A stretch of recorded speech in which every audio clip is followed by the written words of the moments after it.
সুপ্রিয় শিক্ষার্থীবৃন্দ, আসসালামু আলাইকুম। আশা করি সবাই ভালো আছেন এবং সুস্থ আছেন। তো welcome to my online class. আজকে দ্বাদশ শ্রেণীর ফিন্যান্স, ব্যাংকিং ও বীমা বিষয়ের অষ্টম অধ্যায়ের ক্যাপিটাল বাজেটিং অর্থাৎ মূলধন বাজেটিং এর তৃতীয় ক্লাস। তো আজকে আমি আপনাদের গত ক্লাসে যে সূত্রগুলো দেখিয়েছিলাম সেই সূত্রের আলোকে প্রথম যে টপিকটা ছিল পেব্যাক পিরিয়ড অর্থাৎ পেব্যাক সময় নির্ণয়ের মাধ্যমে কিভাবে আমরা মূলধন বাজেটিং এর সাহায্যে আমরা প্রকল্প গ্রহণ অথবা বর্জন করব সেগুলো আমরা দেখব। তো নরমালি আমরা যে প্রক্রিয়ার মাধ্যমে মূলধন বাজেটিং এ আমরা প্রকল্প গ্রহণ বর্জন করব তা আজকে আমরা সেটা শিখব। তো আসেন আজকে আমাদের তৃতীয় ক্লাসে এবং এই ক্লাসে আমরা পেব্যাক সময়টি শিখব। Welcome to my online class. তো আজকে আমরা ফিন্যান্স, ব্যাংকিং ও বীমা প্রথম পত্রের অষ্টম অধ্যায়ের আজকে অঙ্ক শিখব। আজকে কিভাবে আমরা মূলধন বাজেটিং প্রক্রিয়ায় এক বা একের অধিক প্রকল্প হতে উত্তম প্রকল্পটি গ্রহণ বা বর্জন করব সেটা শিখব। তো প্রথম যে পদ্ধতিটা আমি গত ক্লাসে আলোচনা করেছি, দ্বিতীয় ক্লাসে মূলধন বাজেটিং এর সূত্রাবলীর মধ্যে ছিল পেব্যাক সময় বা পিবিপি, পেব্যাক পিরিয়ড নির্ণয়ের সূত্র, প্রাথমিক বিনিয়োগ ভাগ বার্ষিক সমান নগদ প্রবাহ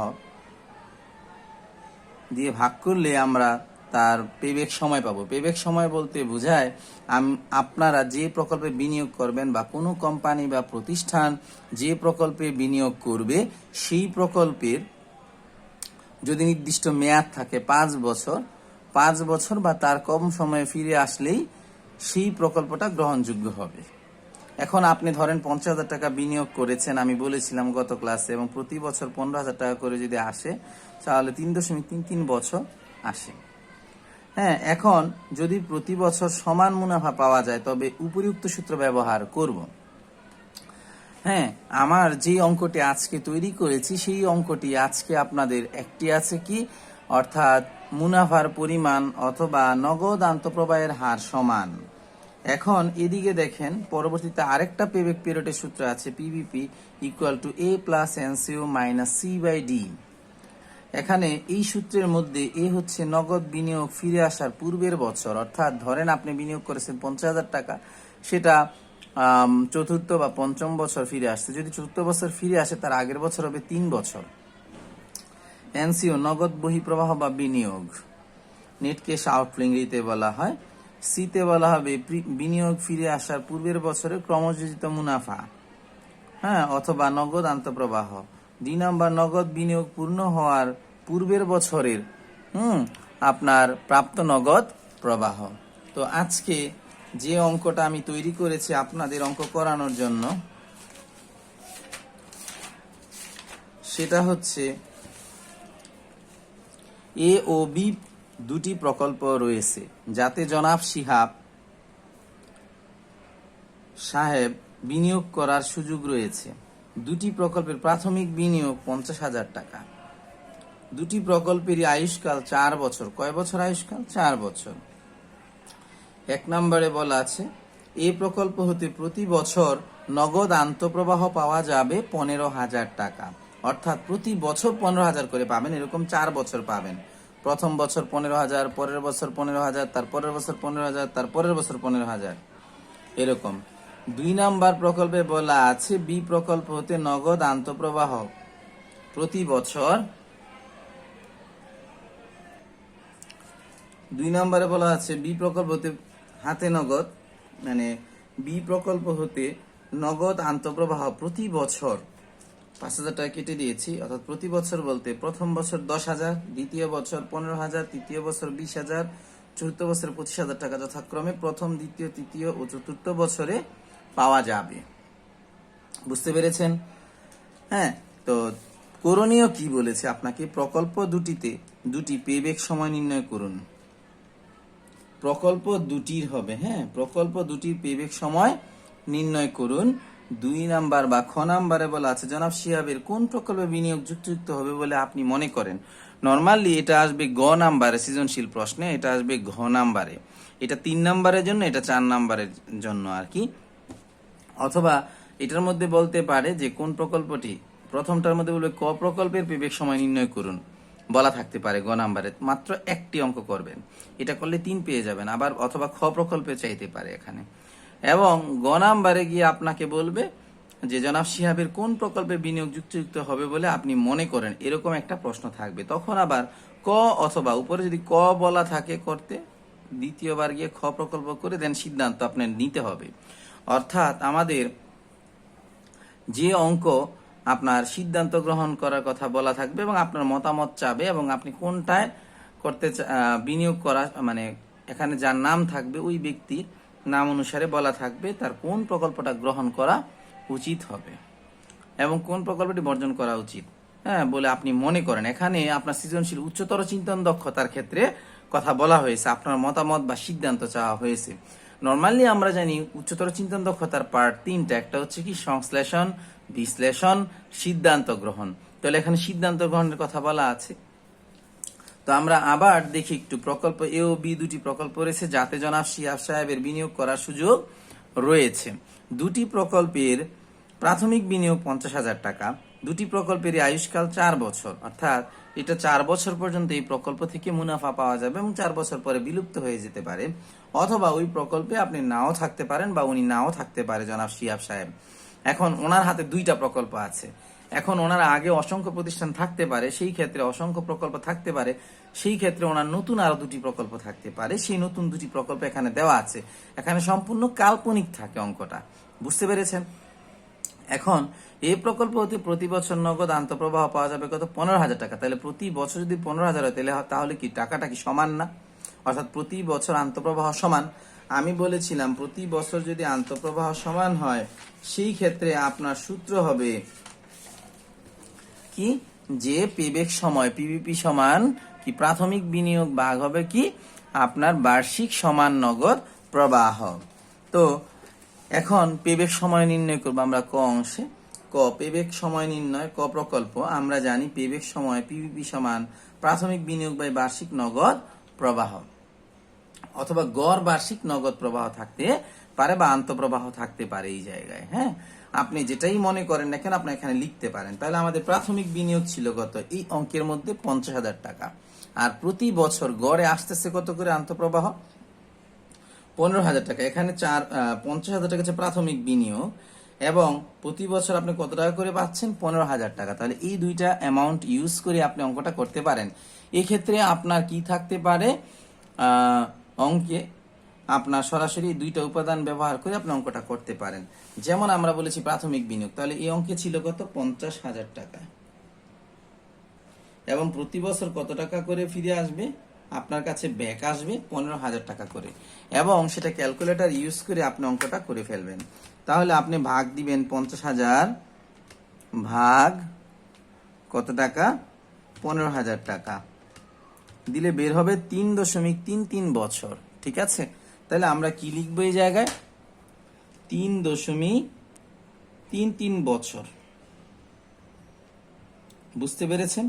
এবার আমরা খ প্রকল্পে যাব। খ প্রকল্পে এটা হচ্ছে ক প্রকল্পের সূত্র এবং এটা ব্যবহার করে আমরা বের করলাম কি ক প্রকল্প কত বছরে ফিরে আসবে। আপনি যে 50,000 টাকা বিনিয়োগ করতেছেন সেটা 3.33 বছরে ফিরে আসবে। এখন আসেন খ প্রকল্পের ক্ষেত্রে বলেছে, অর্থাৎ বি প্রকল্প হতে আর কি, এখানে আমি ক প্রকল্প ইউজ করেছি, সরি, এখানে হবে এ প্রকল্প আর এখানে হবে কি বি প্রকল্প। বুঝতে পেরেছেন? তাহলে এই জায়গায় আপনার বি প্রকল্পের কথা কি বলেছে? বি প্রকল্প হতে নগদ আন্তঃপ্রবাহ প্রতি বছর 10, 15, 20, 25 এভাবে। দেখেন এখানে টাকার নগদ প্রবাহগুলো আন্তঃপ্রবাহগুলো কি নয়? সমান নয়। তখন সেই ক্ষেত্রে আমরা বলেছিলাম দ্বিতীয় সূত্রটি ব্যবহার করব। পেব্যাক পিরিয়ডের 2টি সূত্র নিয়ে আলোচনা করেছিলাম একটু আগে, আপনি পিছনে টেনে দেখে নেবেন। আমার ক্লাসটি যদি বুঝতে চান অবশ্যই আপনাকে পিছনে টেনে অঙ্কটি দেখে নিতে হবে। এবার আসুন, বা অঙ্ক বুঝতে হলে আপনাকে বারবার এই ইউটিউবের ক্লাসটি একটু রিপিট করলেই আপনি বুঝে যাবেন অঙ্কে কি বুঝাতে চাচ্ছি আমি। এখানে নিম্নের ছকের সাহায্যে পেবেক নির্ণয়। এখন নিম্নের ছকে প্রথম যে ছকটা কাটবেন ঠিক এরকম একটা ছক কাটবেন। যদি কি হয় প্রকল্পের এই যে নগদ প্রবাহগুলাই কি হয় আপনার যে সমান না হয়, প্রতি বছর কিন্তু সমান নয় এখানে। হ্যাঁ, এখন আপনাকে কি করতে হবে, প্রতি বছর আপনার নগদ আন্তঃপ্রবাহ প্রথম বছর পেয়েছিলেন কত টাকা, হ্যাঁ প্রথম বছর 10, পরের বছর 15, পরের বছর 20, তারপরে 25। তাহলে আমরা বসাই, প্রথম বছর 10,000 টাকা, পরের বছর 15,000 টাকা, তারপরের বছর 20,000 টাকা, তারপরের বছর 25,000 টাকা। অর্থাৎ আপনি হয় এই প্রকল্পে বিনিয়োগ করবেন, অর্থাৎ এ প্রকল্পে অথবা বি প্রকল্পে। এখন আগে সিদ্ধান্ত নিতে হবে আমার কোনটায় কম সময় ফিরে আসে। এখন কম সময় যেটা ফিরে আসবে সেই প্রকল্পেই তো গ্রহণ করবেন, তাই না? এখন টাকা বেশি দেখে বলা যাবে না কোন প্রকল্প হতে আপনার কম সময় টাকা ফিরে আসছে। এখন প্রথম ক্রমজিত নগদ আন্তঃপ্রবাহ বলতে এই নগদ যে আন্তঃপ্রবাহগুলো আছে, এই আন্তঃপ্রবাহ এই 10,000 টাকা এই জায়গায় বসাবেন। এই 10,000-এর সাথে এটা এখানে গিয়ে বসলো, এখন এটার সাথে 15,000 যোগ হয়ে দেন এখানে গিয়ে বসবে। 10,000 আর 15,000 যোগ হয়ে হলো কত, 25,000 টাকা। এবং খেয়াল করেন একটু, আবার এই 25,000-এর সাথে 20,000 যোগ হবে, যোগ হয়ে বসবে কত আপনার 45,000 টাকা হবে। বুঝতে পেরেছেন? তারপরে এই 45-এর সাথে 25 যোগ হলে হয়ে যাবে কত আপনার, 45-এর সাথে 25 যোগ করলে 70,000 টাকা হয়ে যাবে। বুঝতে পেরেছেন? এই হলো আপনার যোগফল। অর্থাৎ প্রথম 10,000 গিয়ে বসলো, 10,000-এর সাথে কত 15,000 যোগ হয়ে 25,000 হইলো, ক্রমযোজিত অর্থাৎ ক্রমান্বয়ে যোগফল আর কি, যেটাকে বলা হয় আন্তঃপ্রবাহ, নগদ আন্তঃপ্রবাহ। বুঝতে পেরেছেন? তাহলে 10 গিয়ে বসলে এই জায়গায়, 10-এর সাথে এই 15 যোগ হয়ে কত 25, 25 সাথে 20 যোগ হয়ে হবে কত 45, এবং 45 সাথে 25 যোগ হয়ে হবে কত আপনার 70,000 টাকা।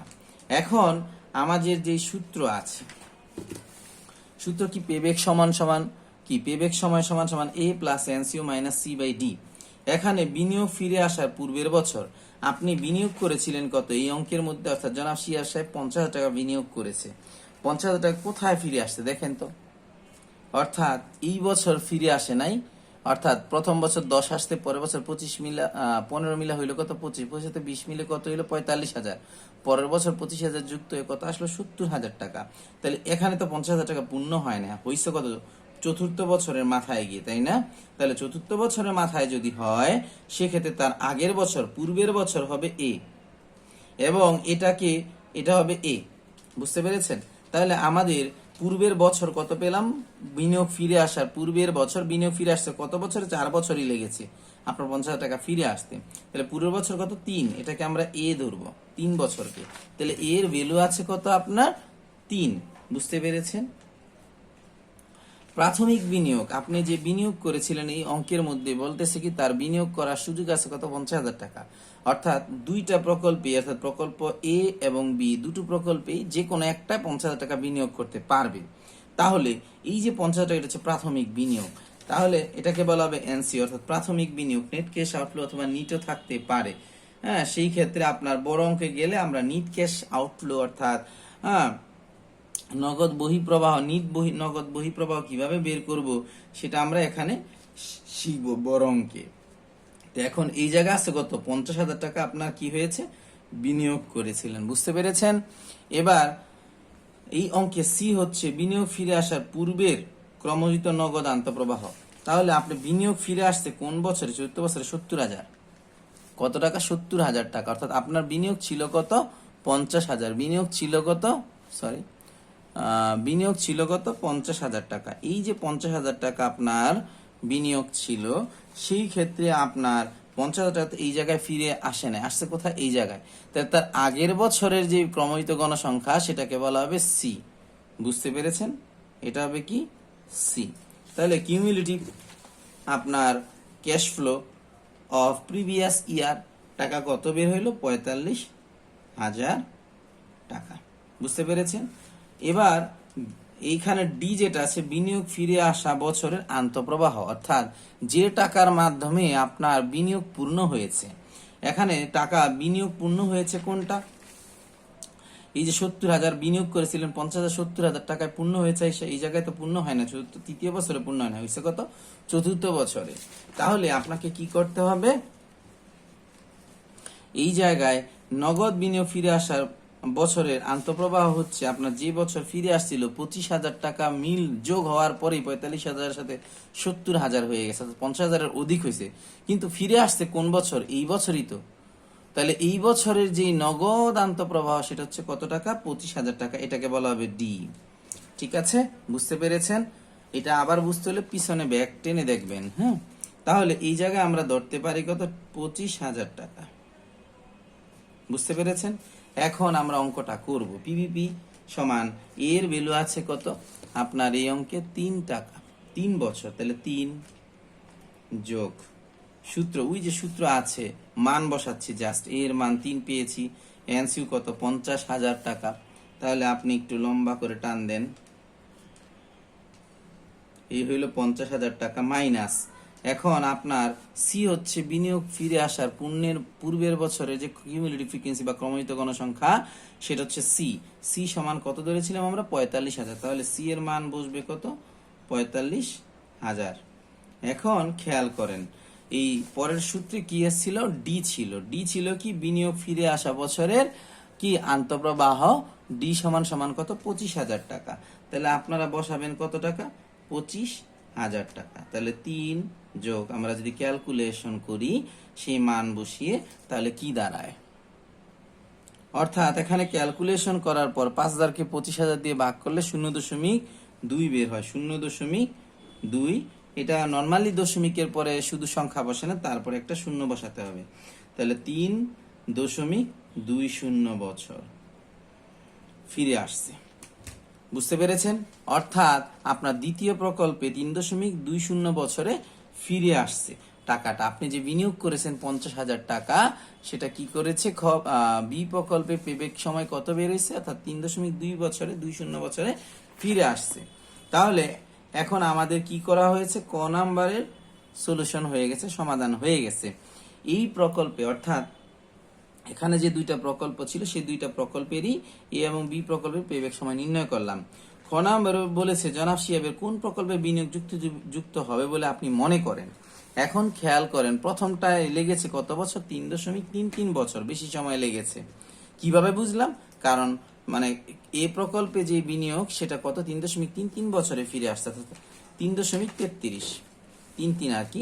আর এখানে দ্বিতীয় প্রকল্পে কত? 3.23 বছর। তাহলে দ্বিতীয়টার মধ্যে কিন্তু সিদ্ধান্ত চেয়েছে আপনার জন্য। তাহলে আমরা 2 নম্বরে কি সিদ্ধান্ত লিখতে পারি? হ্যাঁ, সিদ্ধান্ত আর কি আপনার যদি এরকম অঙ্ক চায় তাহলে ডিরেক্ট সিদ্ধান্ত। তো সিদ্ধান্তে এখানে লিখবেন যে জনাব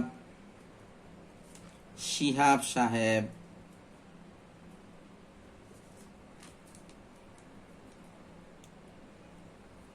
সাহেবের বি প্রকল্পে বিনিয়োগ করা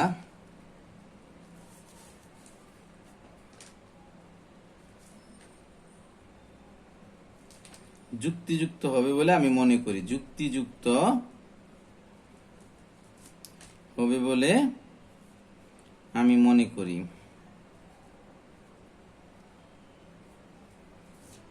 কারণ বি প্রকল্পের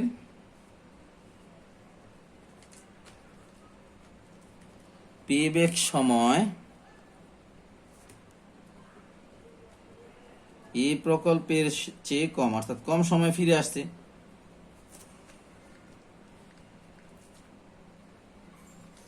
অর্থাৎ 3.20 আর এখানে কি 3.33। বুঝতে পেরেছেন? অর্থাৎ বি প্রকল্পেরটা কম, এটা বি প্রকল্পের ছিল। এটা কোন প্রকল্পের? বি প্রকল্পের। এটা কোন প্রকল্পের? এই প্রকল্পের। এই হলো আপনার সিদ্ধান্ত। এখন খেয়াল করেন, যে অঙ্কের সিদ্ধান্ত কিভাবে লিখবেন? পেব্যাক পিরিয়ডের সময় যদি প্রকল্প দুটি হয়, সেই ক্ষেত্রে আপনাকে কি করতে হবে? এই যে এখানে যে প্রকল্প, অর্থাৎ এখানে দুইটা প্রকল্পের মধ্যে যেটা কম বেরোবে পেব্যাক পিরিয়ডের মান অর্থাৎ কম বের হবে, কম সময়ে যদি ফিরে আসে, আপনি বিনিয়োগ করেছেন 50,000, একটা 3.20 লেগেছে, তো বি প্রকল্পে যেটা আমরা বের করেছিলাম এবং এ প্রকল্পে কি 3.33, তাহলে এটা সময় বেশি লাগতেছে। এখন আপনি বিনিয়োগ করেছেন 50,000 টাকা, যত কম সময় ফিরে আসবে আপনি সেই প্রকল্পেই তো বিনিয়োগ করবেন নাকি? এটা চিরাচরিত নিয়ম, অর্থাৎ মূলধন বাজেটিং এর যে নিয়ম বা পদ্ধতি। তাহলে কিভাবে একটা প্রকল্পে বিনিয়োগ করা যায় বা একের অধিক প্রকল্পতে কোন প্রকল্পে বিনিয়োগ করা যুক্তিযুক্ত হবে সেটা নির্ণয় করা একটা সহজ পদ্ধতি কি মূলধন বাজেটিং। তো মূলধন বাজেটিং এর একটা পদ্ধতি হচ্ছে কি পেব্যাক সময়, এবং এটার মধ্যে যেটা কম সময়ে ফিরে আসবে। এখন প্রশ্ন জাগতে পারে, স্যার যদি একটা প্রকল্পই দেওয়া থাকে এখন বিনিয়োগ করা যুক্তিযুক্ত হবে কিনা বলা থাকে, এই ক্ষেত্রে দেখেন ধরেন আপনি শুধু এই প্রকল্পটাই দেওয়া ছিল, এখন 3.33 বছরে ফিরে আসছে, অথবা আপনার বি প্রকল্পই দেওয়া ছিল শুধু 3.20, যে কোনো একটা। এখন আপনার প্রকল্পের মেয়াদ কত? এই অঙ্কের মধ্যে 4 বছর। কয় বছর?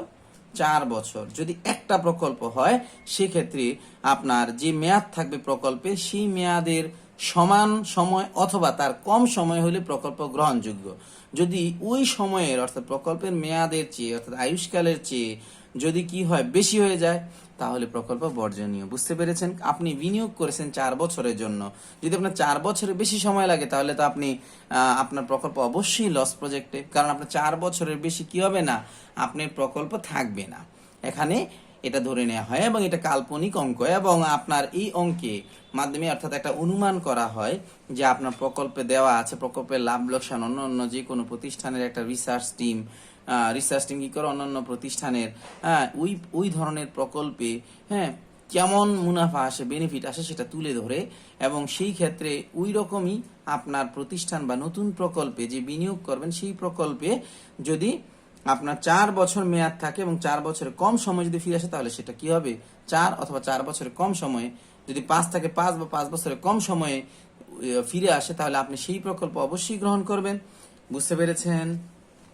তাহলে যদি শুধু এই প্রকল্প থাকে তাহলে এই প্রকল্প তো গ্রহণযোগ্য, কারণ 4 বছরের কম সময় ফিরে আসছে। যদি শুধুমাত্র বি প্রকল্প থাকে তাহলে বি প্রকল্পে কত 3.20 বছর লেগেছে, অর্থাৎ আপনার 4 বছরের কম সময়ই লেগেছে। বুঝতে পেরেছেন? তাহলে আমরা কি বুঝলাম এই অঙ্কের মাধ্যমে, কিভাবে মূলধন বাজেটিং এর মাধ্যমে একটা সিদ্ধান্ত গ্রহণ করা যায় এবং কোন প্রকল্পে আপনার বিনিয়োগ করবেন বা করবেন কিনা সেটা আপনি নির্ধারণ করতে পারেন পূর্বে থেকে। অর্থাৎ আপনি কি করতে পারেন, আপনার বিনিয়োগের আগেই আপনি সিদ্ধান্ত নিতে পারেন কোন প্রকল্পে বিনিয়োগ করবেন। তো আজকে এই পর্যন্তই থাকুক। তো সবাই ভালো থাকবেন, সুস্থ থাকবেন। পরবর্তী ক্লাসে আমরা নতুন টপিকস নিয়ে অর্থাৎ এই অধ্যায়ের এই নতুন নিয়ম বা মূলধন বাজেটিং এর নতুন একটা কৌশল নিয়ে আলোচনা করব। তো আবার আগামী ক্লাসে দেখা হবে, সবার সাথে কথা হবে, এবং আপনারা ক্লাসটি বারবার মনোযোগ দিয়ে দেখবেন। এবং আপনাদের একটা SW আছে অনুরূপ একটা অঙ্ক, আপনারা SW করে ইনবক্সে অবশ্যই দিবেন, এবং আপনার নাম এবং রোল নাম্বার সহ।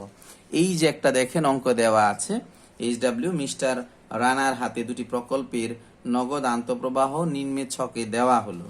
আমি ছবিটি দিয়ে দেব, এবং দেখেন প্রতি বছর সমান আর এটা অসমান, তাহলে দুই ধরনের সূত্র হবে। তো আজকে এই পর্যন্তই থাকুক, সবাই ভালো থাকবেন।